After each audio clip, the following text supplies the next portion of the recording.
திமுகவும் திராவிடங்கிற பேரை வச்சிருந்தாலும் அது மொழி இனம் நாடுன்னு பேசுற ஒரு கட்சி, வரலாறு பண்பாடு நாகரிகம் பேசுற ஒரு கட்சி. அதுவும் பிஜேபி எதிர்ப்பு பேசும், இவரும் பிஜேபி எதிர்ப்பு பேசுவார். ஏதோ ஒருத்தர் ஒத்து போவோம்னு சொல்லலாம். நீங்க திமுக ஒழிப்பதற்காக கட்சி ஆரம்பிச்சது அதிமுக.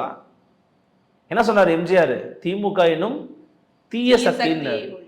இன்னைக்கு அது எம்ஜிஆர் சொன்னதை உருவிக்கிட்டு அண்ணன் விஜய் சொல்றாங்க. அன்னைக்கே சொல்லிட்டாரு விஜய், அன்னைக்கே சொல்லிட்டாரு விஜய்ன்ற பாருங்க, எம்ஜிஆர் சொல்லிட்டாரு. ஸோ பிரச்சனை என்னன்னா, இவங்கெல்லாம் சேர்றதுனால இதுக்கு வலிமை நீங்க காட்ட முடியாது. இது வலிமை கொன்றக்கூடிய வாய்ப்பு இருக்கு. நெகட்டிவா போகும், இவங்களுக்கு நெகட்டிவா போகும். இவருடைய ஓட் பேங்க் எல்லாம் ஏங்க டிடிவியே இங்க வந்துட்டாரு, ஏங்க சசிகலாமையோ ஆதரவு தெரிவிச்சிட்டாங்க, ஏங்க எல்லாம் ஒன்னாயிட்டாங்க, எடப்பாடி நிரூபிச்சிட்டார் அவரை ஒன்றும் பண்ண முடியல அப்படின்னு போயிடுவான். நீங்க என்ன பண்ணுவீங்க? உங்களுக்கு இருக்கிற ஓட் பேங்க் உங்களுக்கு கன்வெர்ட் ஆகாது, என்ன பண்ணுவீங்க? இப்போ சிக்கல் வந்து அவங்களுக்கு இருக்குது. அதனால நினச்சிக்கிட்டு இருக்கிறாரு, வந்தாரெல்லாம் வாழ வைக்கிற திமுக நினச்சிக்கிட்டு இருக்கிறாரு போல. அது வேற மாதிரி மாறிடும். இன்டர்னல் டைனாமிக்ஸை மாற்றி விட்டுரும் உங்களுக்கு. அது தெரியல அவங்களுக்கு. மேபி அவங்க பணத்தை கொடுத்ததை வந்து மட்டுப்படுத்த நினைக்கிறாங்கன்னு நினைக்கிறேன். பட் அவ்வளோ சீக்கிரமாக அது வேலை பார்க்காது.